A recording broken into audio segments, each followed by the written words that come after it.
A gente tem no coração a contração cardíaca, a frequência cardíaca, fluxo sanguíneo. A gente tem nas glândulas adrenais com cortisol e catecolamina. Vocês veem como a mulher libera muito mais cortisol e catecolamina na suprarrenal do que os homens. E tem vários trabalhos mostrando que o cortisol a longo prazo produz doenças muito importantes, inclusive câncer, depressão e outras formas de doenças reumatológicas, tanto que as mulheres têm muito mais doenças reumáticas do que os homens. E a gente tem aqui os processos de inflamação através de citocina, interleucina e proteína C reativa.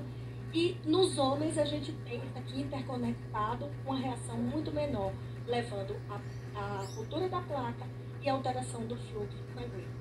Então, eu gostaria de dizer que a amígdala é um órgão extremamente importante para a excitação cortical, a vigilância e a atenção aos estímulos que chegam do meio ambiente.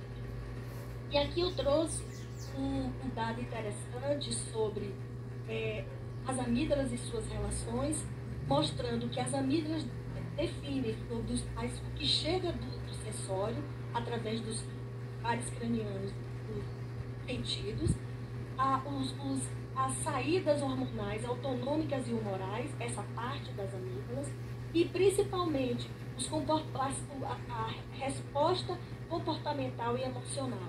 As amígdalas, elas têm essa área que tem uma ação fisiológica específica e essa outra, que se liga praticamente tudo que passa pelo córtex para chegar no sistema neuroendócrino, passa pelas amígdalas.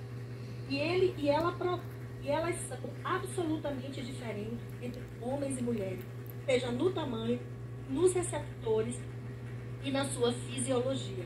Então parece que as amígdalas é o começo da grande diferenciação fisiológica entre homens e mulheres na sua fase de puberdade até a sua do envelhecimento.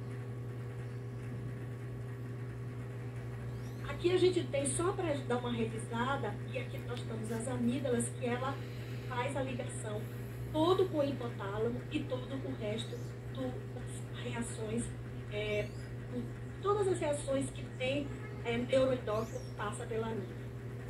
Aqui eu trouxe um estudo de neuroimagem muito interessante sobre as diferenças sexuais na resposta da amígdala humana. Tem vários estudos nesse sentido, mas eu achei esse muito interessante. Isso aqui é uma relação da ressonância magnética fisiológica através da emissão de positron. Aqui é um corte coronal e aqui um corte axial. Aqui são um estudo, aqui foram feitos em homens e aqui foram feitos em mulheres.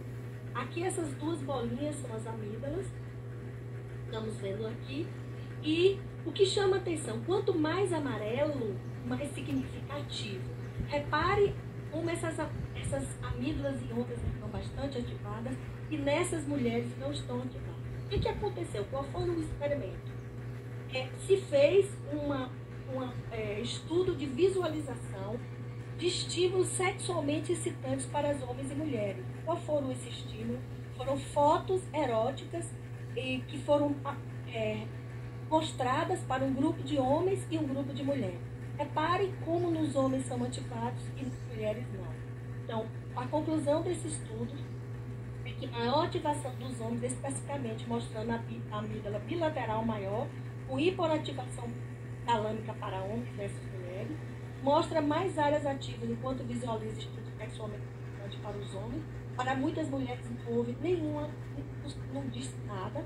E ao contrário dos homens, uma falta de atividade significativa na amígdala lateral e no hipotálamo para mulheres em resposta a fotografias sexualmente excitantes. Por que eu trouxe isso? Porque isso é um ícone, mas dentro essa tão importante ativação para isso, como ausência de ativação, são para outras emoções, sentimentos, estímulos sensoriais. Aqui o esquema já é um outro trabalho muito interessante, mostrando que o córtex pré-frontal e todo o cíngulo e a ínsula, eles passam pela amígdala de qualquer forma, vai ao hipotálamo e para ter ação simpática e parasimpática. E vocês veem aqui a diferença aqui entre homens e mulheres. E nós temos praticamente 4 domínios importantes em relação aos estímulos, que é a memória emocional. Aqui 0 não tem nenhuma memória, aqui 3 é bastante importante. As respostas, o estímulo visual, que foi que eu trouxe em relação à visualização anterior, aos estímulos sexuais, e aí pode ser qualquer estímulo, inclusive uma fantasia simplesmente sem nenhuma visualização, e a consumação do comportamento sexual. Vocês veem que entre homens e mulheres são completamente diferentes. Veja do estímulo visual, estímulo sexual nas mulheres é 0, e a forma de consumir, o comportamento o comportamento sexual nas mulheres é completamente diferente dos homens. Então, o que a gente chega à conclusão que essas respostas entre homens e mulheres, usando o sistema cérebro, coração e corpo, é completamente diferente em cada uma dessas condições. E eu queria trazer um conceito que a gente tem trabalhado pouco, mas que pelo esse convite eu comecei a me envolver, que é o conceito de Spiritual Unmet, que eu coloquei como desencontro espiritual, que é quanto maior o desencontro espiritual, que é a insatisfação, possibilidades, o que seria essa insatisfação? Possibilidades não alcançadas, necessidades não atendidas, desejos sufocados. Ao iniciar um relaxamento muscular pela percepção do ar entrando nos pulmões, maior desconforto por acionar memórias desagradáveis no contexto atual ou nas circunstâncias passadas.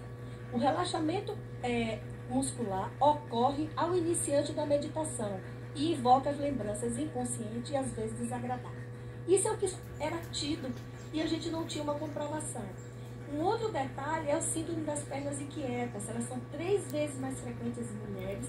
E quando as mulheres engravidam, mesmo que elas não tenham, às vezes elas podem desenvolver. E aqui é a epidemiologia mostrando o predomínio nas mulheres. E aqui é um estudo sobre necessidades espirituais, função cardíaca e prece, alterações de frequência cardíaca. Vale ressaltar que esse trabalho foram em mulheres adultas e que não tinham nenhuma experiência de meditação, nem de espiritualidade, nenhuma vivência com isso, e foram feitos com médicos também, sem grandes vivências, porque a gente tem outros trabalhos de outras formas. E vocês veem aqui a frequência cardíaca, no início ela cai um pouco, depois ela começa a subir, e ela é maior nas mulheres abaixo de 38 anos e menor nas mulheres acima de 38 anos.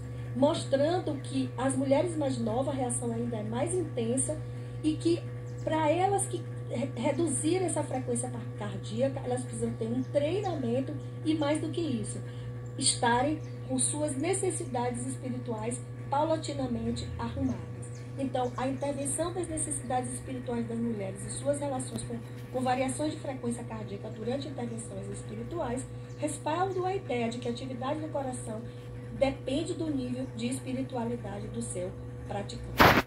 Aqui a gente tem a pressão arterial sistólica, em contrário, um longo período de prática na meditação transcendental, desse programa que é muito antigo, com várias cooperações, Índia e Estados Unidos, e vocês mostram essa meditação na pressão arterial sistólica em mulheres de 55 e 64 anos. Vocês veem a diferença de queda de 24, a média de queda de 24 milímetros de mercúrio. Foram 102 mulheres, e que quanto maior o tempo de meditação e mais velhas elas são, maior são os seus resultados em queda de pressão e queda de frequência. Isso é controlado por sexo, idade, educação, pressão arterial prévia, dieta e exercício. Então, a gente conclui, no meu pouco tempo, que os propósitos, sentido de vida são bastante diferentes entre homens e mulheres. Assim, somos diferentes e devemos ser entendidas e tratadas diferentemente e compreendidas na nossa essência e o que nós realmente queremos de nós, dos outros e da vida. Muito bem.